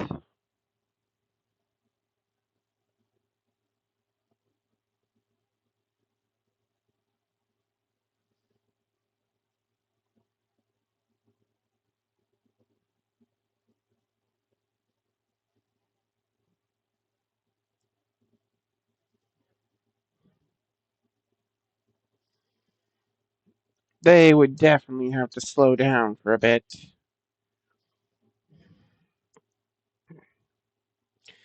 Though, judging by the sheer ridiculous number of scrapped bots, he doubted he wasn't doing well for points.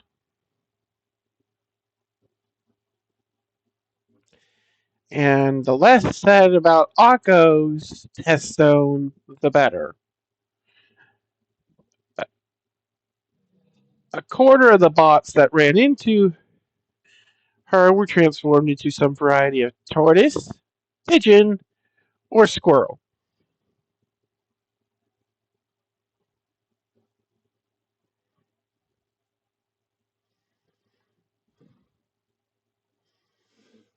The rest were blown up, transformed into plants,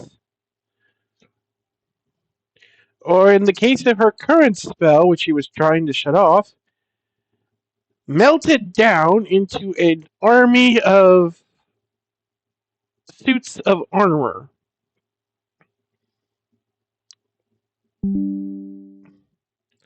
Now she couldn't tell if they were actually trying to do a proper noble charge against the various robots, or a comedy routine as they tripped over themselves and fell to pieces, only to have one of their buddies pull them to their feet and put them back together again. And repeat.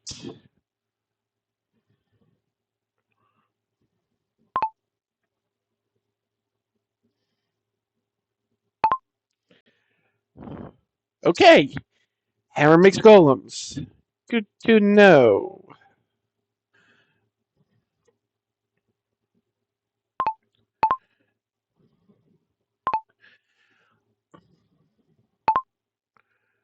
Akko's. Okay, hammer makes golems. Good to know.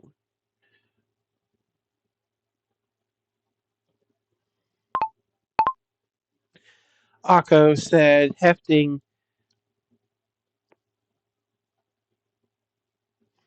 It was somewhere between a warhammer and a sledgehammer. The shape of the head was almost identical to the sledgehammer, if not slightly comically oversized, and the sharp pointy bit on the other end.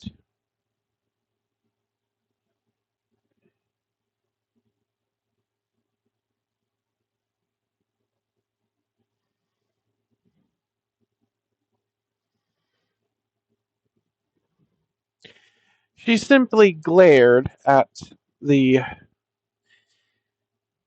defensive boss bot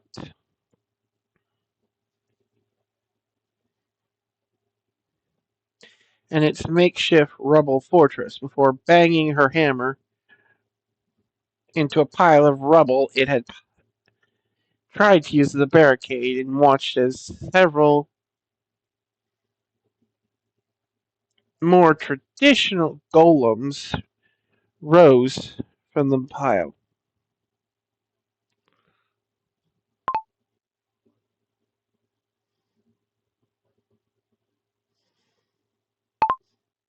To aid her. She simply smirked and slung the hammer over her shoulder.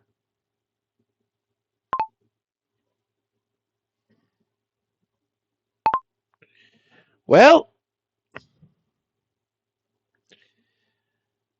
best to work with what we got then. You want a war? Let's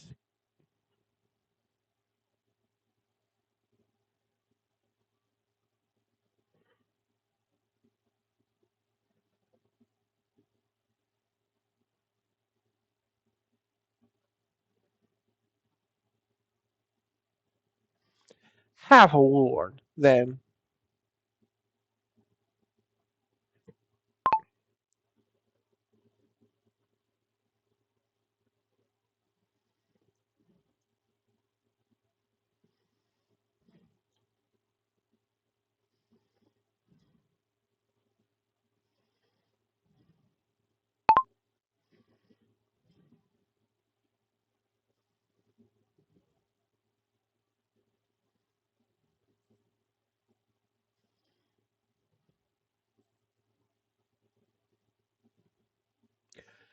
Meanwhile, back in the control room,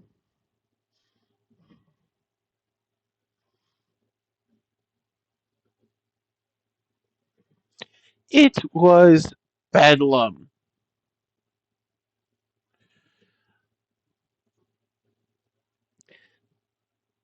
Half the teachers were dumbfounded that within the first 30 minutes, three bosses were either currently facing off against a single student or had been taken down by one.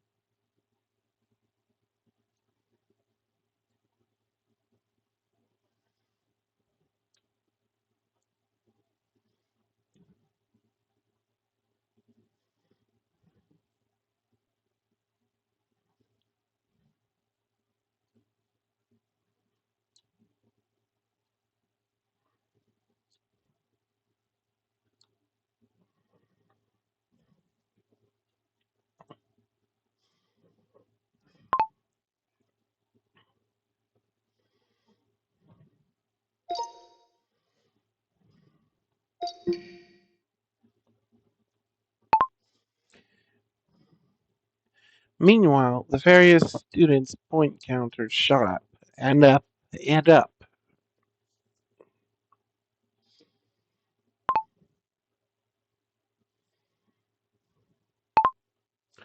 What the heck is wrong with this year's students? I know Nezik wanted to up the difficulty, but how the heck are they doing this good against this? We had to give them extra time just because we thought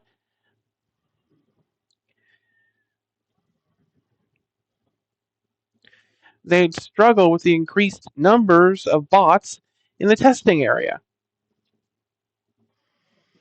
Instead, we're just getting higher casualty counts.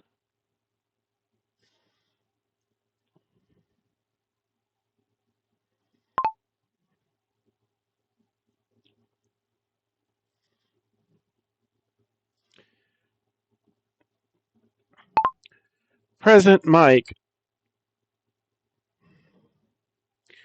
would have shouted at full volume if Aizawa hadn't been glaring at him, knowing what he was going to do. They had been friends for years at this point, and while he knew the other man meant nothing by it, his control over his quirk wasn't the best when emotion was in play.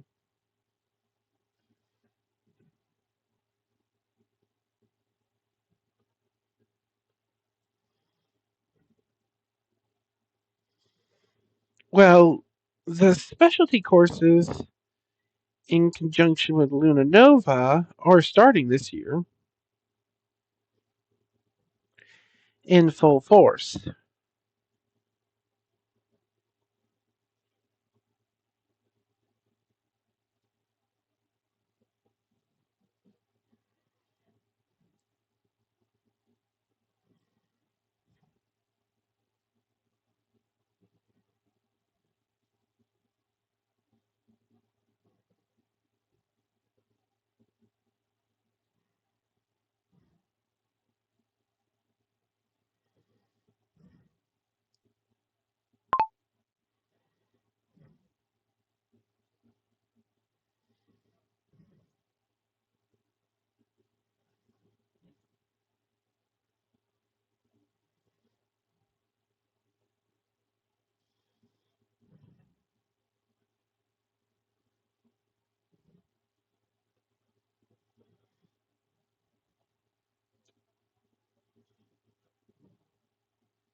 While we have had a handful of students in the past, this is the first year where we've had this many.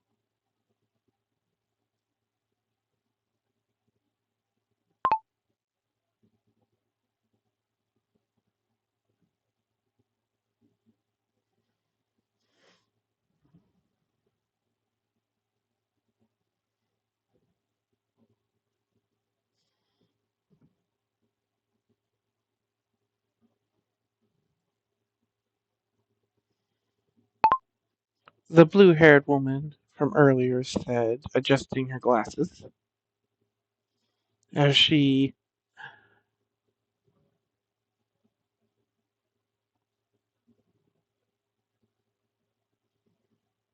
did her best to hold her poker face while watching the screen. Her partner,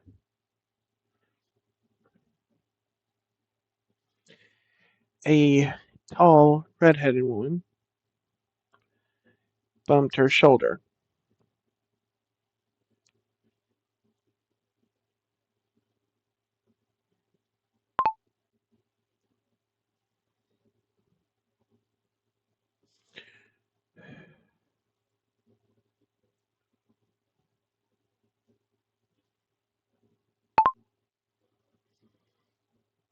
Knowing why she was so concerned.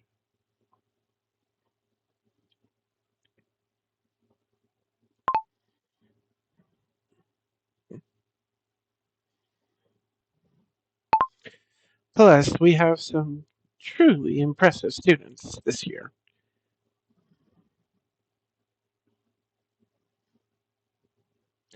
Some of my former students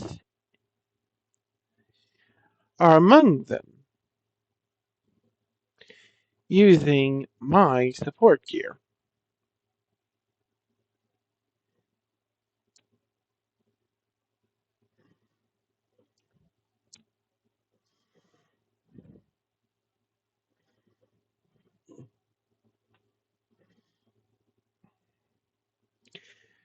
Denton said, unable to hide.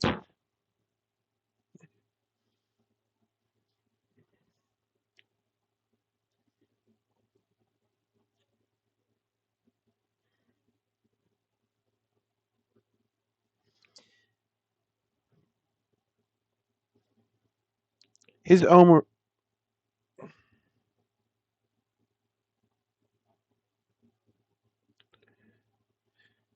overwhelming pride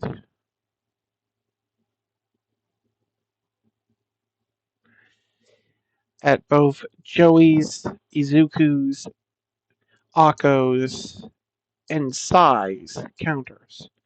While Sai was the lowest of them so far,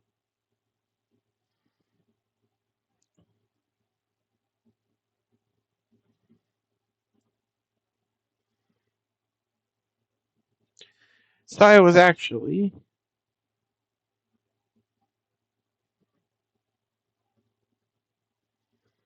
he was doing surprisingly well as Denton glanced over at the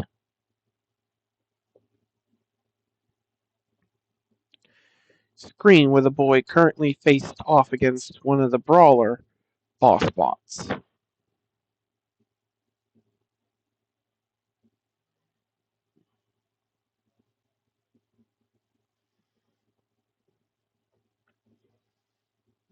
His three support items were a collapsible cane,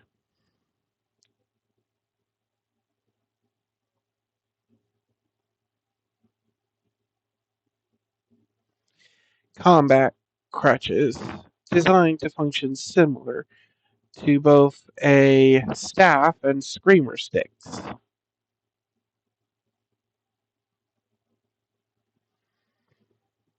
as well as having enough force in their extension to pack enough punch to knock a normal human out, if not onto their ass.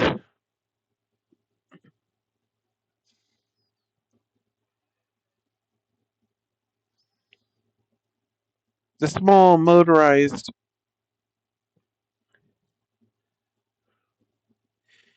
twin-wheeled skateboard he used for mobility kept him darting around the battlefield. It was doing surprisingly well despite the rubble and destroyed streets. The odd design, able to handle uneven terrain far better than its four-wheeled cousin.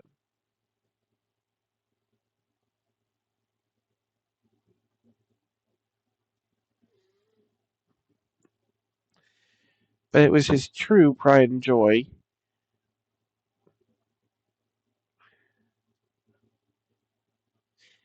that gave Cy an actual offensive chance.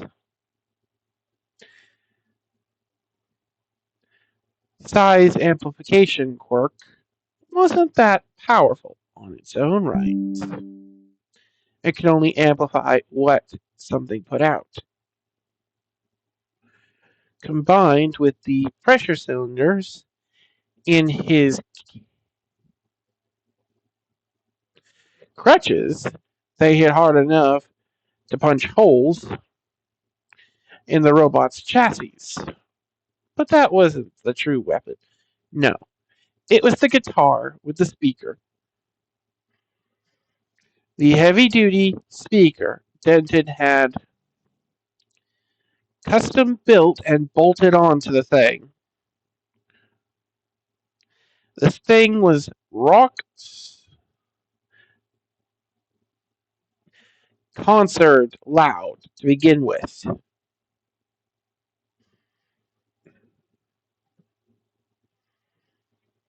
Boosted by Amplify, well, it could give Present Mike a run for his money.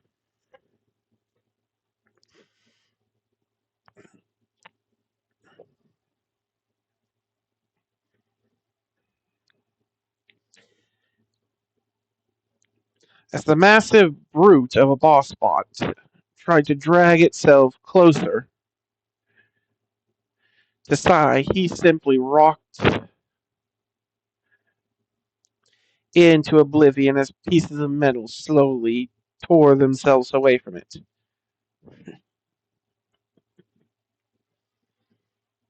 He'd built the thing. He knew its tolerances. And while it was a shame to see such hard work and effort be torn apart, watching his student succeed despite his injuries, despite what everyone else told him, he couldn't keep the goofy smile off his face.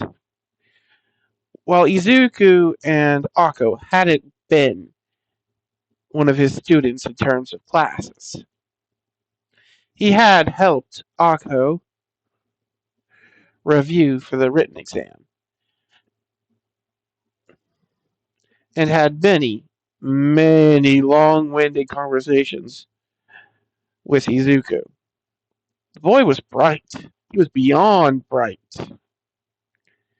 And Denton knew he'd go far no matter what was put in his way.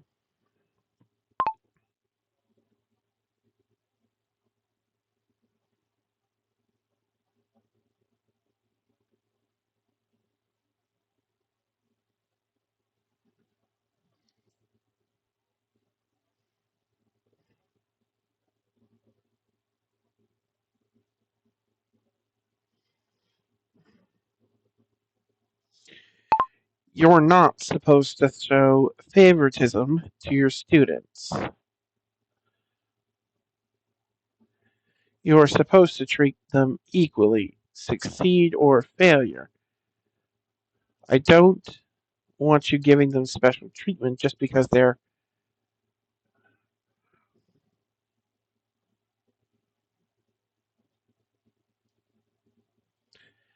from your previous school, Denton,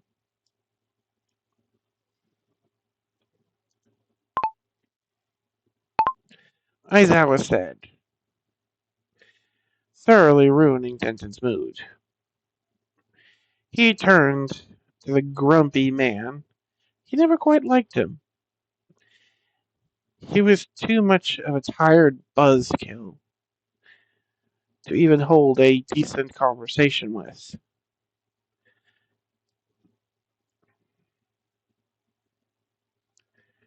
And Denton could never get more than a few sentences out of the man in one time. How he was friends with the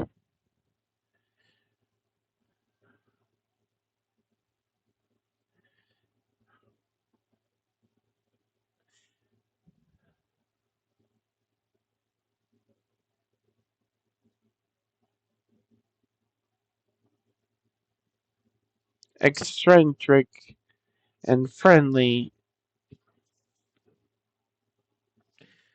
present Mike, he'd never know.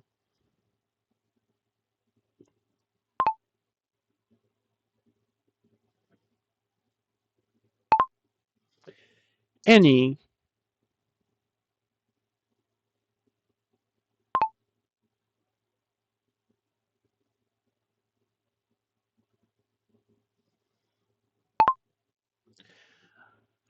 I'd be proud of any student of mine, past, present, or future.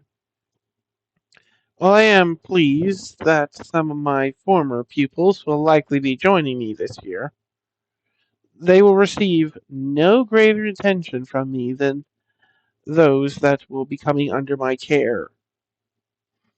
As, like you said, they are my students.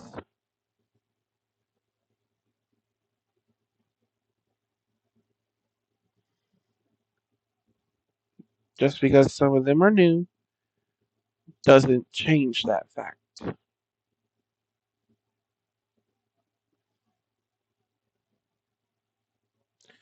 And while I am more eager for some than others, all will receive the same and equal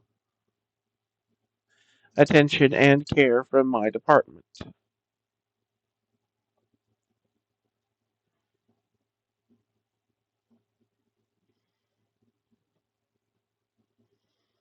Denton said, glaring down. Aizawa, with enough force that had the man actually blinking in surprise.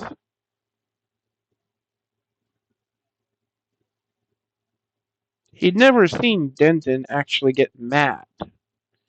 Energetic and a little scatterbrained, sure, but mad, that was new. And if he truly cared for his students so much, well, maybe there was something worth respecting in the man. He'd give him a bit more of a chance.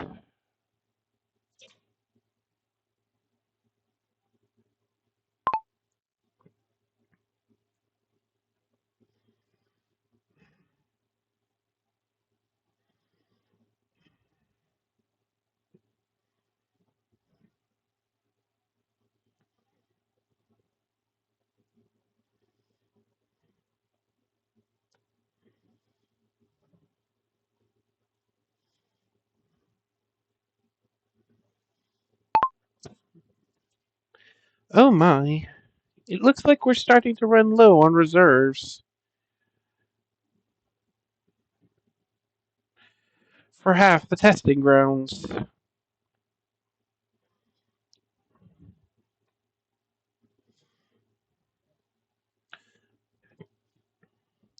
When the reserves hit 30%, I want you to automatically launch the zero pointer.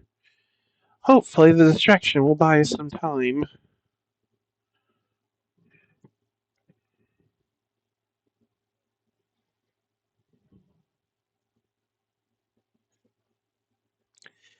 It looks like Denton was right to over-prepare for this year,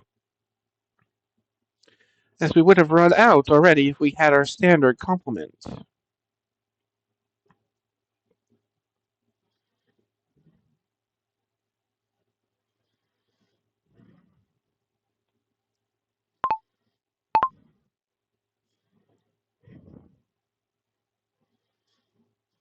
Nezu said as All Might, in his skinny form,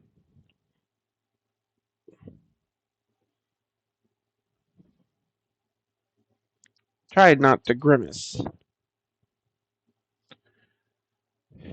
He wasn't so good at hiding his emotions in his smaller form.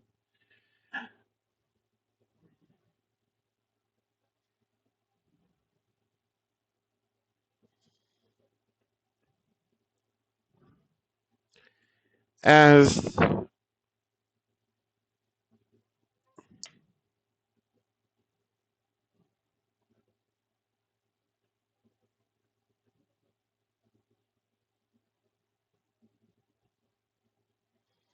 he didn't have to focus as much on using it. Even before his injury, he had to constantly regulate One for All. Unlike Midoriya, who had to regulate and channel it, he had never trained as such. He was either on or off, 100% or nothing. Yes, he could dial it back some. Be gentle.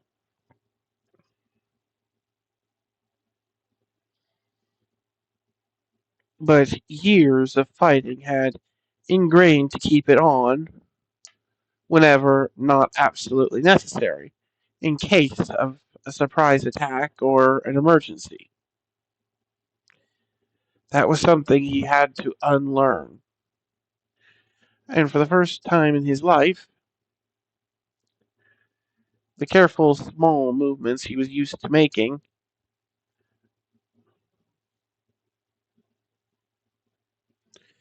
in his larger, more restrictive form came out as overly exaggerated in his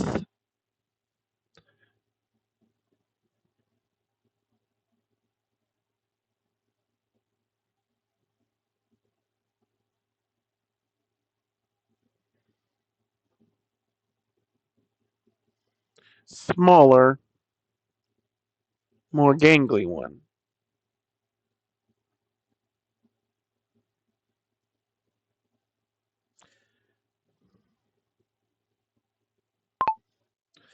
For those who are just joining, I'm working on my story Red, White, Blue, and Green. I thought I fixed the name. Oh well.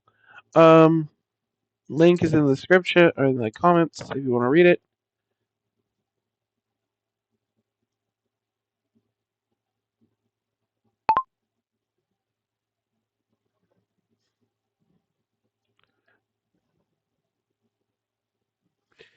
Meaning the poker face he had developed over the years was now all but useless.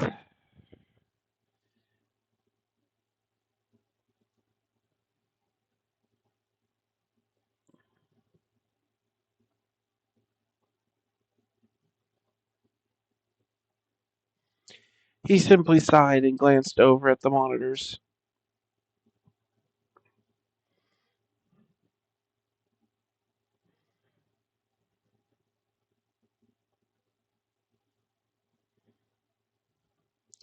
He took a deep breath, trying to calm himself as he looked up at the monitors.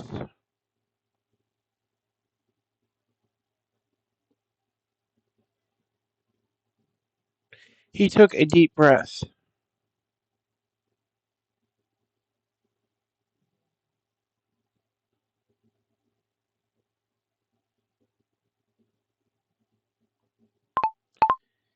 He took a deep breath. Monitors.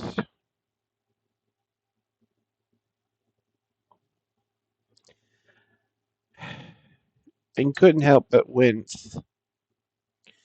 As four zones dropped below 30% reserves and the 0 pointers emerged.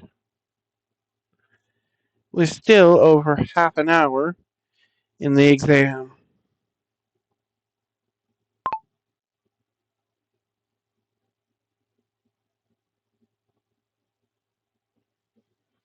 Alright. I've been going at this for over 2 hours. I think I'm going to call it there for the night. So, till next time, this is Wrecker, signing off. Oh, next stream we will likely be doing an editing stream. Unless I manage to get a lot more editing done next week. Which I highly doubt.